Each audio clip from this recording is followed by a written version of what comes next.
Hello, everyone, and welcome to the second episode ever of Amazing Miracles. My name is George, and I'm here with my son, George. Let me get in here. That's right. The Georges are back. Episode 2, Georges strike back. 26 viewers have spoken. They need more miracles as soon as possible. We can't leave them hanging. They need miracles. They need miracles, and we need your miracle. We need you to like, share, subscribe, everything you need to do to have us remain on the air, because we're going to be bringing you inspirational, amazing miracles week in and week out. All right, let's get right into it, George. You ready? This week's episode is the episode of the real unsinkable Molly Brown. Now, many of you have obviously seen the movie Titanic, right? Oh, yeah, of course. It's a classic. I love that one. I love that movie. In the movie, there was a character called Molly Brown. She was a very rich socialite. She was living in France with her daughter for about 6 months when she got word that her son in New York was ill. So she booked the next ship out to New York, which was the Titanic. And the character was an actual person who was tagged the unsinkable Molly Brown because, you know, she was, as you know, in the movie, she was a pimp, right? She was.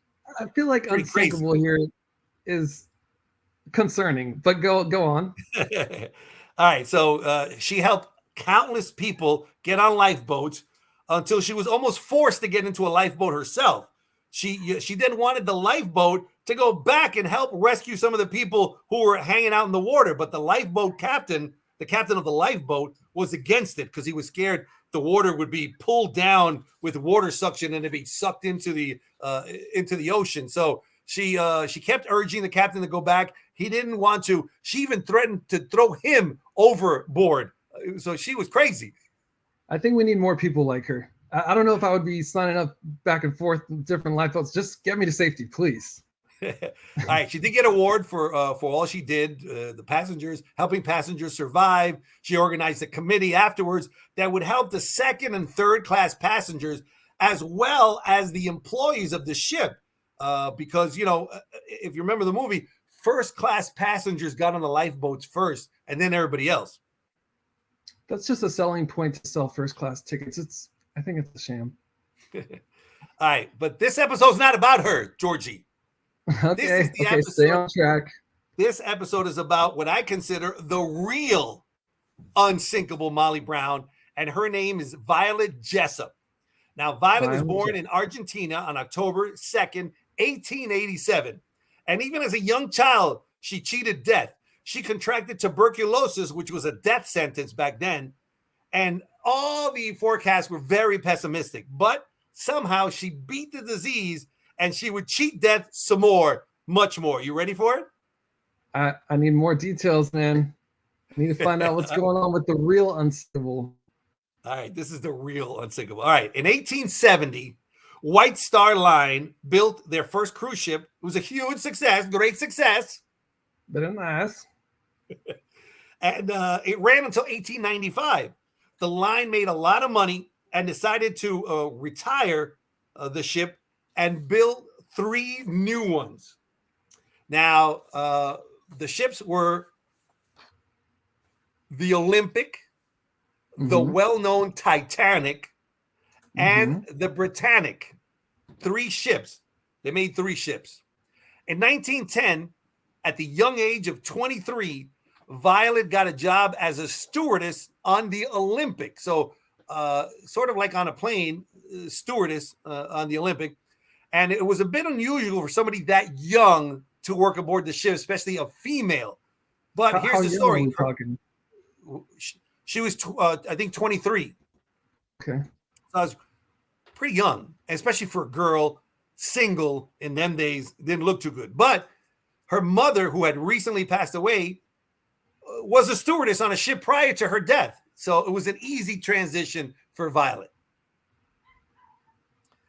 Now, less than a year into the job, an accident struck. The HMS Hawk was a ship that was built to ram other ships and sink them. And this one rammed into the Olympic. Whew. Now, the bow of the Hawk, was completely smashed. And although there was a gigantic hole on the side of the Olympic, miraculously, the Olympic did not sink, but there was a lot of casualties. And somehow the first of the new White Star Line ships made it back to the port. Violet managed to avoid what could have been a devastating result. Wow. How did she manage that?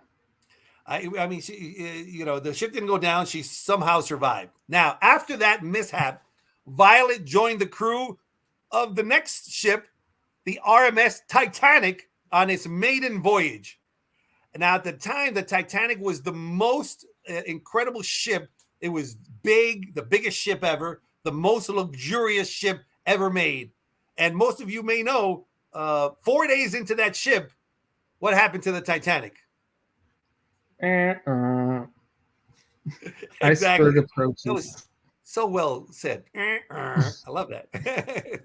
All right. The Titanic encountered a catastrophic accident with an iceberg. Over 1,500 people died on the Titanic.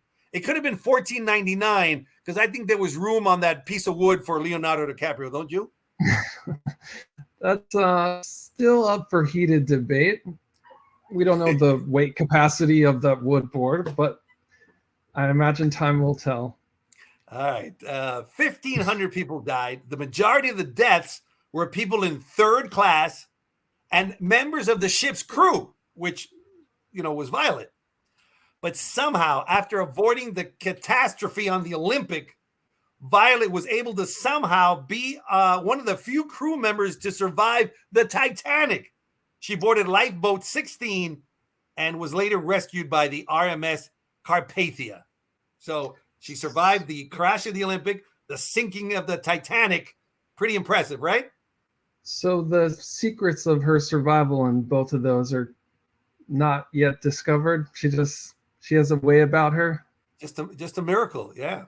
Now, Wow. when she was on the lifeboat from the Titanic, she was given a baby by one of the Titanic's officers. The officer did not make it out of the Titanic alive, but she cared for the baby until she reached shore and the baby was given to the baby's mother. Now, at this point, Violet was only 25 years old. After that devastating experience, Violet, crazy, everybody dying, Violet decided to take a new career path and became a nurse. Pretty smart on her part, right? Yeah, she seems to have a knack for keeping people alive, so seems very fitting for her. Yeah. Now, if I was on a Titanic, I would never work on a cruise ship again, right? I mean, I would. I once drank a watermelon juice. I had a stomach ache. I almost died. I never had a watermelon juice again because after that, you're not going to go and test fate again, right? Yeah, I try to steer away from traumatic experiences when exploring new job opportunities. But as fate would have it, World War I broke out, and the third ship, the third White Star Line ship, was drafted into the military, into the war as a hospital ship. And it was renamed the HMHS, or the His Majesty's Hospital Ship. Since Violet was a nurse and she had experience on big ships, she too was drafted to work on the ship. Can you believe that? I would say no. Well, She went I on can't board imagine another ship. at this point I can't imagine anyone being more qualified. So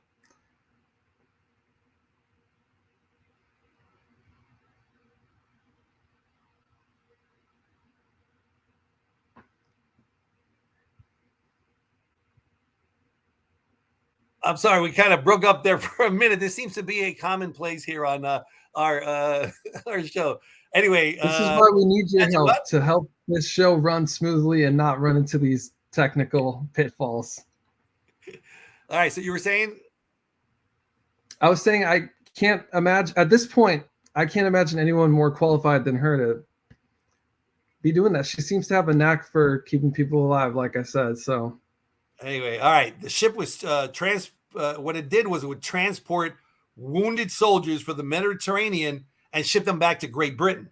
So for 5 voyages, everything went well. And then, unbelievably, the third ship of the WSL meets catastrophic, terrible fate, and it too sinks into the ocean. What happened this time? They can't get it right.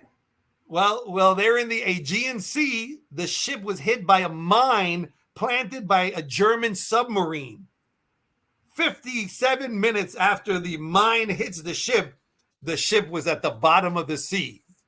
Incredible. Wow. Another ship. Now, not only, go ahead. Does the time that it takes to sink like get even shorter with every new ship? I mean, what's going on, man? Check this out. In the explosion, one of the propellers from the ship flew off of its position and hit Violet in the head. And she's surviving still? It nearly killed her, but it didn't. And still, miraculously, she found her way onto one of the lifeboats and managed to survive a third maritime disaster.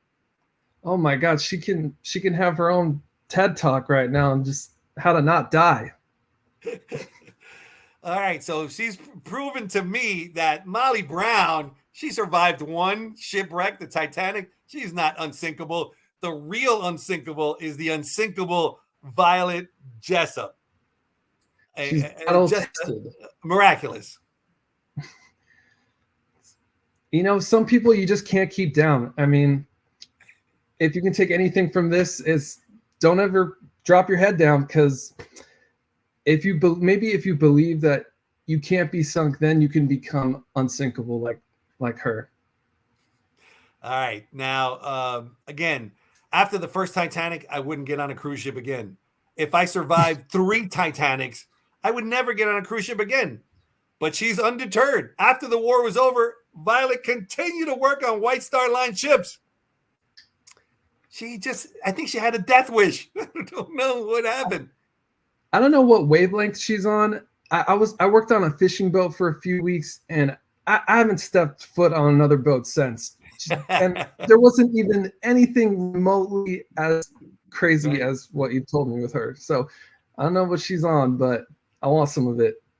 All right. She did retire from that company without any further incident. And then as if to test fate again, she took another job on another cruise ship, the Red Star Line. She traveled around the world on those ships once again, traveling the world until she died in 1971 of heart failure. So ships never got her. The heart failure got her. And one day, a man came up to her and said, "Are you Violet Jessup? I was that baby that you saved on that." How beautiful is that? That's very heartwarming. She must be like a permanent staple in that child's life of her savior. So to have that closure on it, to meet again and see the fruit of her struggle, I mean, it's very fulfilling, to say the least. All right. Well, that is another amazing miracle story. This one about the real unsinkable Violet Jessup. And it was fantastic. Don't forget to like, to subscribe. And again, this is brought to you by the Church of Love and Prayer. There it is right there, churchofloveandprayer.com. You can go there, or you can go to amazingmiracleshow.com and check out whatever we got coming up. Next week, we're going to talk about another miracle. This is going to be the Cody's Wish miracle. So a little teaser for Cody's Wish next week. And we'll see you next week here on Amazing Miracles. And thank you so much for everyone that's showing supports thus far. And I can't wait to jump into all the next stories with you, Dad. All right. Bye-bye. Bye.